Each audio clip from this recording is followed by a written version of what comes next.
Heaven declares your glory as the earth claims your strength. The creation is your wondrous work as the stars still give. Ya kuweza kuchukua watu kwa jina la Yesu. Bwana asifiwe. Na kama uko na gari kwako nje na hautumii na inaweza beba watu, leta hiyo gari tufanye kazi. Bwana Yesu asifiwe. Unajua unaweza kuwa na gari hapo inaisha pumzi polepole. Miguu inakwaruzwa na watoto polepole. Hatukuambii ulete iwe yetu. Leta ifanye kazi ya Bwana, itakuwa tu ni yako. Sisi hatuwezi tukakukona, hatunanga hiyo tabia. Bwana Yesu asifiwe. Labda ujitolee useme tu umeipeana kwa jina la Yesu. Haleluya. Nataka kuendelea na nataka kuongea dakika kidogo sana, na kuna ujumbe ambao niliweza kuongea Isaiah chapter 6 kuanzia verse number 1. Na nilikuwa ninaongea kuhusu becoming your own prophet. Becoming your own prophet. Wewe kuwa nabii wa maisha yako mwenyewe.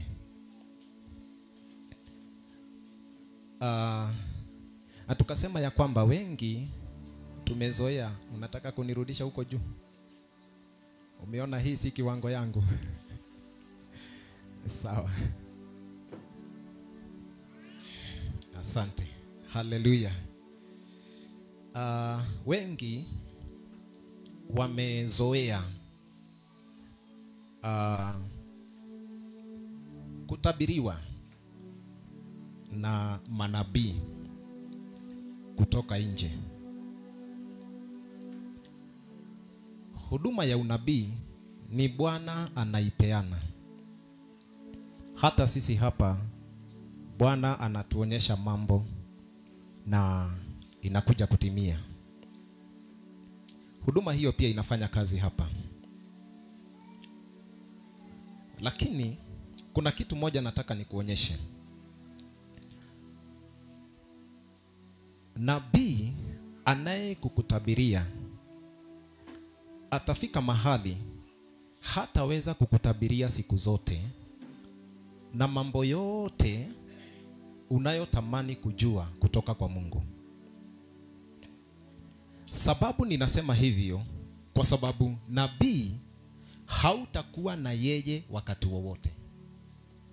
Lakini Mungu utakuwa na yeye wakati wowote.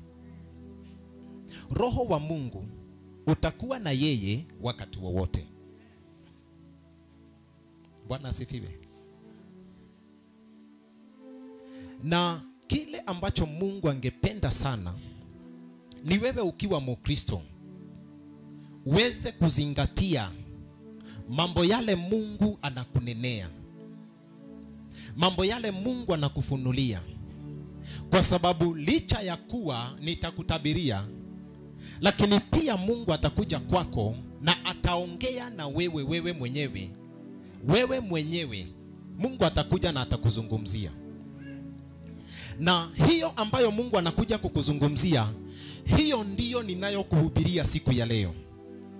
Kwa sababu wengi tumeshindwa kuzingatia mambo yale ambayo Mungu anatunenea. Na tunaenda mahali tunatarajia tuweze kutabiriwa. Ni sawa ukitabiriwa, lakini si kila saa na wakati wowote unaweza kutabiriwa. Lakini Roho wa Mungu atakuja kwako wewe mwenyewe na atakuzungumzia. Haleluya. Mungu hunena. Na tuliona ya kwamba kitabu cha Revelation chapter number 19 verse number 10, Bible ikasema ya kwamba ati watu wote ambao wako na ushuhuda wa Yesu, hiyo ndiyo roho ya unabii. Wakati wowote uko na Yesu uko na ushuhuda. Because Bible inasema ya kwamba aliye na mwana ako na ushuhuda. Na kama uko na huo ushuhuda, basi wewe ni mshirika wa roho ya unabii katika maisha yako. Hallelujah. Nami nikaanguka. Saidia tuna hiyo sauti ache kungorota. Nami nikaanguka mbele ya miguu yake ili nimsujudie. Akaniambia, angalia, usifanye hivi. Mimi ni mtumishi mwenzako na wa ndugu zako walio na ushuhuda wa Yesu. Mshuhudie Mungu, kwa maana ushuhuda wa Yesu ndio roho ya unabii. Ushuhuda wa Yesu ndio roho ya unabii. Hallelujah. Buga kia jirani mwambie Yesu ni Bwana maishani mwangu. Hallelujah. Mwambie wewe ni nabii wa maisha yako. Bwana asifiwe. Wakristo wengi wangekuwa mbali Mungu akiwatumia. Lakini eneo hili la kuzingatia, Mungu anawaambia nini?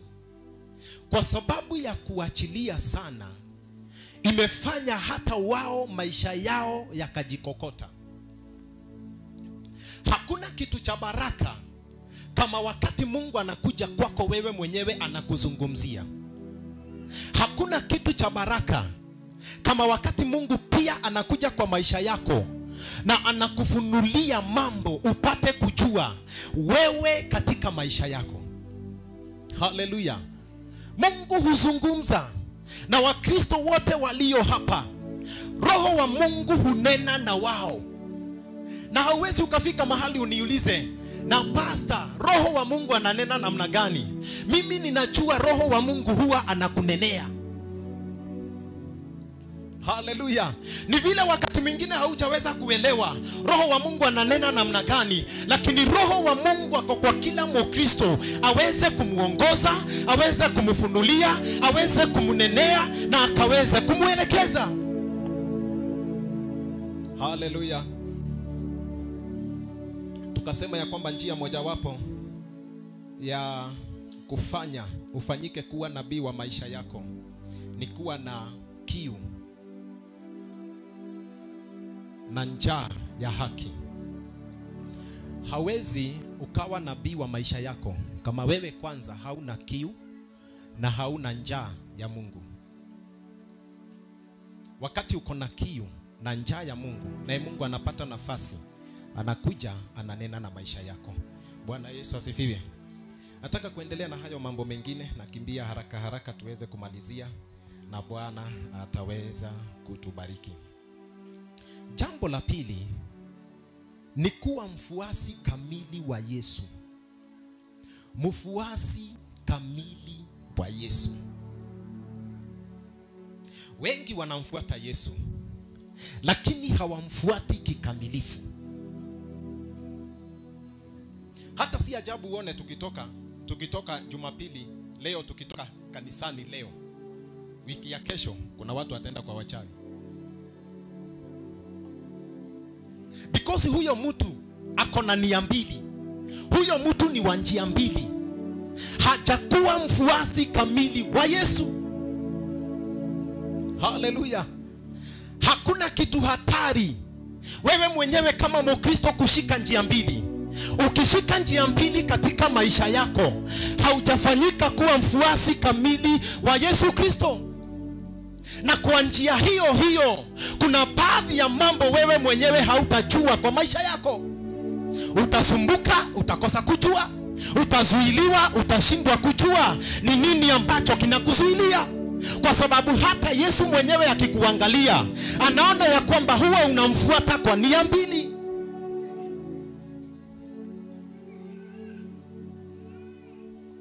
Hallelujah.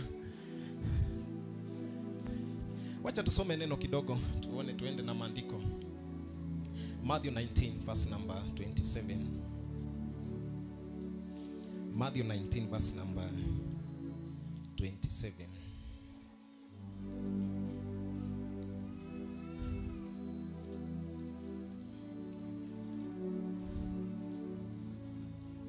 Wakati nilipookoka, niliokoka katikati ya watu ambao wanafuata Mungu, na wengine wanafuata Mungu na mchezo. Yaani kuna wale wako serious kufuata Yesu na kuna wale hawako serious. Na hawa hawako serious wameshika njia mbili. Huyo mtu wako kwa dunia na bado wako kanisani. Siku moja Mungu akanionyesha maono. Akanionyesha nikiwa mahali na kulikuwa na miti. Na ile miti ilikuwa na chui. Ilikuwa na chui. Na ule chui alikuwa ananyemelea wapendwa aweze kuwararua. Sasa ni wakati ninaona maono, sijui kutranslate maono na ninachanganyikiwa. Nikaenda kwa mzee mmoja nikamwambia, na nimeona hivi na hivi na hivi. Akaniambia hiyo maono inahusiana na kanisa. Na kanisa linastahili kuomba kwa sababu kuna ataki inaonekana. Kitu ya kunishangaza, mambo hayo yakakuja yakatokea. Baadaye Mungu akanionyesha kanisani kuna watu ambao wanajichanganya. Mahali ambapo tulikuwa nikaenda. Sasa nilikuwa ninaogopa kuongea, lakini nikasema nitaomba nafasi ya ushuhuda alafu nitaongea. Nikaomba nafasi ya ushuhuda nikapewa. Sasa nikafupisha ushuhuda wangu, nikasema vile nimeona. Kumbe kulikuwa kuna watu wanavuta sigara kanisani na siku wanajua.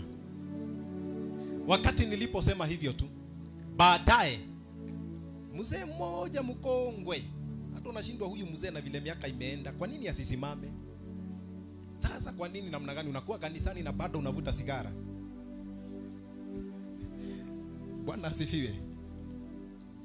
Kuna watu ambao wanafuata Yesu lakini si kikamilifu. Wanafuata Yesu kwa nia mbili.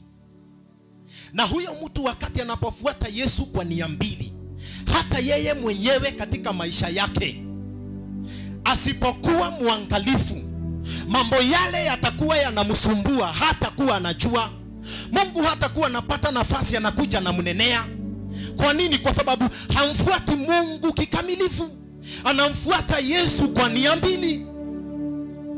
Haleluya. Ndipo Petro akajibu akamwambia, tazama, sisi tumeacha vyote tukufuate. Tukakufuata. Tutapata nini?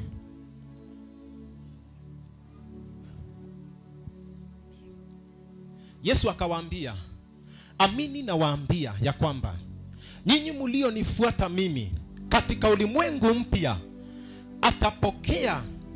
atakapoketi Mwana wa Adamu katika kiti cha utukufu wake, nyinyi nanyi mtaketi katika viti 12 mkiwahukumu makabila 12 ya Israeli. Na kila mtu aliyeacha nyumba au ndugu wa kiume, wa kike, au baba, au mama, au mtoto, au mashamba kwa ajili ya jina langu atapokea mara 100, na baadaye kurithi uzima wa milele. Haleluya. Petro alikuwa anaongea habari za kumfuata Yesu. Na Petro kwa sababu alitolewa katika kazi ya uvuvi wa samaki, Biblia inasema ya kwamba ulifika mahali baada ya kumfuata Yesu sana, Petro akamuuliza Yesu, na sisi hivi vyote tumekufuata, tutapokea nini? Na ninajua kuna watu ambao hawako katika hali hii ama kuwa na maisha kama ya kina Petro wakati Yesu alipowaita. Petro anasema, na sisi vile ambavyo tumekufuata. Yesu akamwambia ya kwamba, na kuambia hivi ya kwamba hakuna mtu aliyeacha baba, akaacha mama, akaacha wazazi, akaacha mashamba, yote atakayefanya hivyo atapokea mara 100. Na Biblia inasema ya kwamba na baadaye atapokea uzima wa milele. Kufuata Yesu kikamilifu. Haleluya. Maisha ya nia mbili yaondoke katika maisha yenu kwa jina la Yesu. Haleluya. Maisha ya njia mbili yaondoke maishani mwenu katika jina la Yesu. Mawazo ya nia mbili, kusita hapa na pale, hiyo ninaikemea katika jina la Yesu. Haleluya.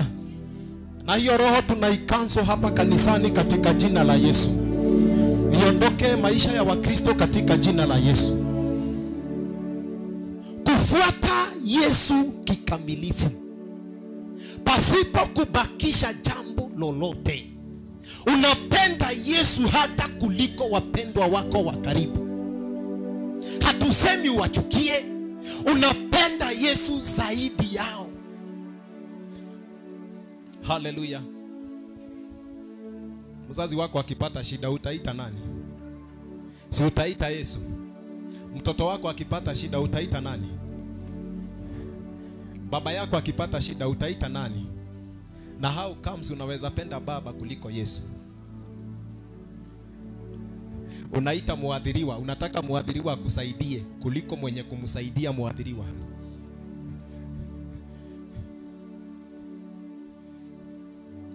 Bwana asifiwe.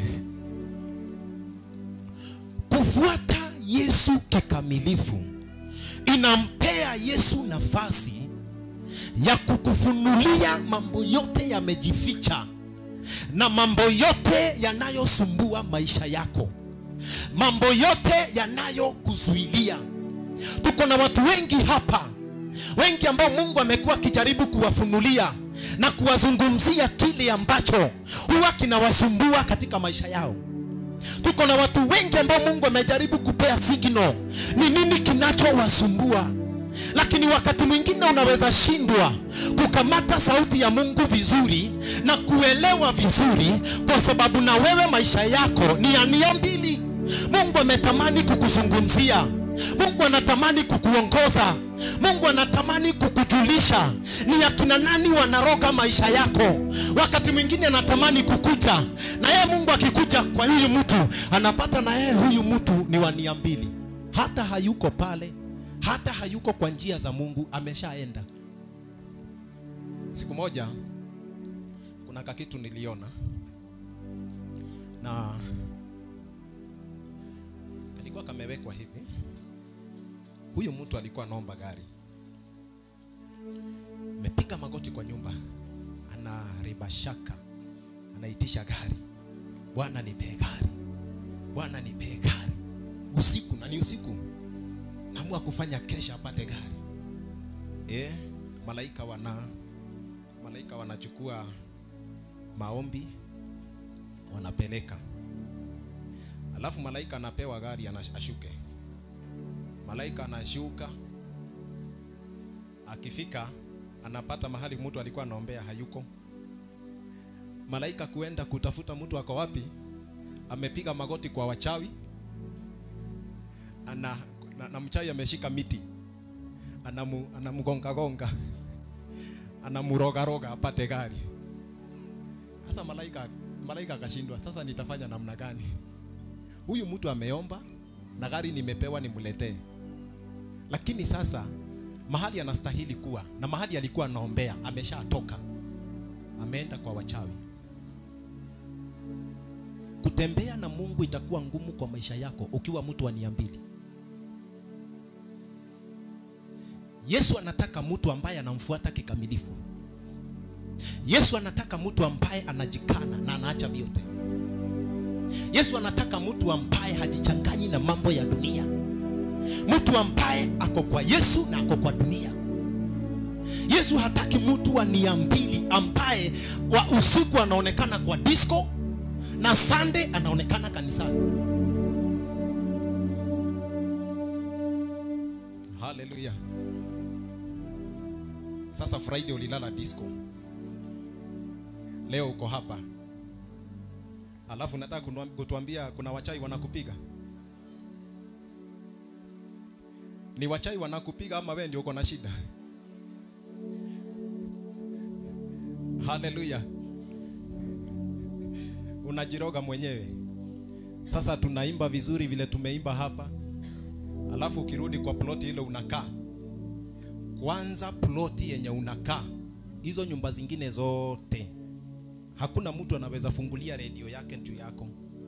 Because wewe unafungulia yako na unaweka nyimbo za kule. Yeah.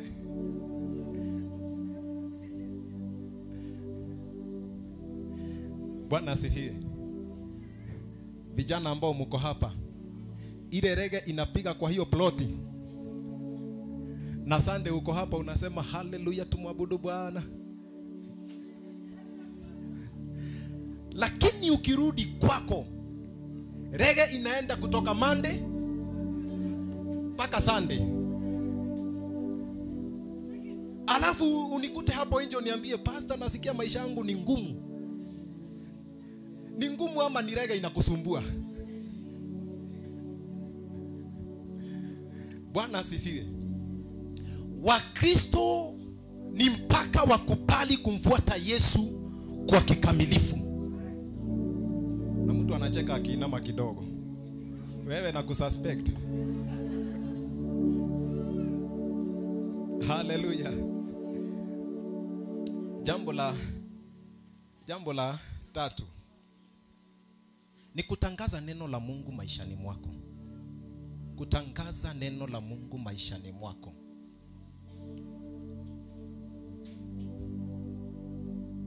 Nataka kupea mfano na mtumishi wa Mungu ambaye ni David, Psalms 118 verse number 17. Alafu pia tuangalie mfano wa Paulo, Philippians chapter 4 verse number 13. Unaweza andika tu ni sawa. Psalms 118 verse number 17.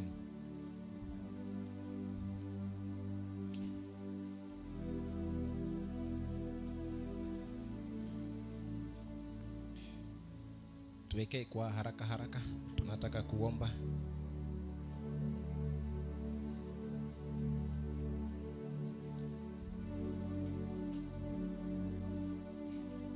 Psalm 118 verse number 17.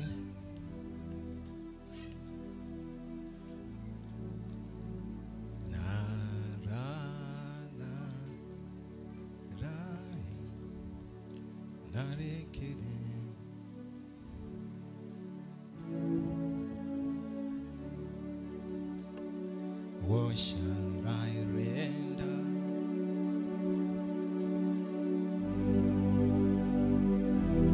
For he has done so very much for me. What shall I render to Jehovah? For he has done so very much for me.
Leo technicians wetu wanataka tuchelewe hapa. Hallelujah. Si unisaidie kusoma hii. 1 to go. Sitakufa bali nitaishi, nami nitayasimulia matendo ya Bwana. Tusome tena. Sitakufa bali nitaishi, nami nitayasimulia matendo ya Bwana. Haleluya. David anasema mimi sitakufa. Hata kama Sauli anasema nitakufa, hata kama ninawindwa, ninatakikana niwe nimekufa, lakini mimi ninatangaza kwa maisha yangu na ninasema ya kwamba mimi sitakufa. Haleluya. Ninakutangazia wewe hautakufa kifo ya mapema katika jina la Yesu Kristo. Wewe utaishi uweze kumtumikia Bwana katika jina la Yesu Kristo. Haleluya. Philippians chapter 4 verse number 13. Huwa inafika mahali kulingana na neno la Mungu vile linatufundisha, unatangaza neno la Mungu maishani mwako. Wameenda wamekutabiria mabaya, wamekutangazia mabaya, wamekunenea mabaya, na wamesema huyo mtu ataisha. Lakini wewe unaenda mbele za Bwana unasema mimi sitaisha, sitakufa, nitaishi niweze kumtumikia Bwana katika maisha yangu kwa jina la Yesu. Haleluya. Nisaidie kusoma hii. Na yaweza mambo yote katika yeye anitiae. Tusome tena. Na yaweza mambo yote katika yeye anitiae nguvu. Haleluya. Inafika mahali unatangaza kwa maisha yako, unatangaza wakisema ya kwamba hautaweza, na wewe unasema ya kwamba mimi ninaweza katika jina la Yesu. Haleluya. Wakisema huyo mtu alienda Nairobi, wacha tuone ataenda wapi, na wewe unasema ya kwamba mimi kuna mahali nitaenda na utukufu wa Bwana utaonekana katika jina la Yesu. Haleluya. Wakinena kinyume, na wewe unanena sawa sawa na neno la Bwana. Wakisema utaisha, wewe unasema sitaisha, mimi nitaishi kwa jina la Yesu. Wakisema hautamtumikia Bwana, na wewe unasema ya kwamba mimi nitamtumikia Bwana katika jina la Yesu. Haleluya. Uliza jirani, umesahau wewe ni nabii? Unapaswa kujitabiria hivyo. Haleluya. Watu wengi wanahangaika ni kwa sababu waliendewa katika madhabahu za kiuchawi, na wale wa madhabahu za kiuchawi wakanena, wakasema huyo mtu aishe, huyo mtu asambaratike, huyo mtu asiendelee, kama huyo mtu ako na biashara ishe. Na wewe unaenda kwa madhabahu ya Bwana unasema ya kwamba mimi sitaisha, nitaishi niweze kumtumikia Bwana katika jina la Yesu. Haleluya. Unatangaza na unasema mimi ni nabii wa maisha yangu, nitaishi niweze kumtumikia Bwana katika jina la Yesu. Wakisema hautaweza, unakuja kwa haya maandiko unasema ninaweza mambo yote, ninaweza yote katika yeye anitiaye nguvu, ambaye ni Yesu Kristo Mwokozi wa maisha yangu kwa jina la Yesu. Haleluya. Simama dakika moja useme mimi ni nabii wa maisha yangu kwa jina la Yesu Kristo. Wakinitabiria mabaya, ninajitabiria mazuri katika jina la Yesu. Chukua mkono wako wa kulia, chukua mkono wako wa kulia, mwekelea kwa kichwa chako. Nataka uanze kujitabiria, anza kutangaza mimi ni nabii wa maisha yangu. Kuanzia dakika hii, mahali walisema nitaisha, mimi sitaisha kwa jina la Yesu. Mimi nitaishi niweze kumtumikia Bwana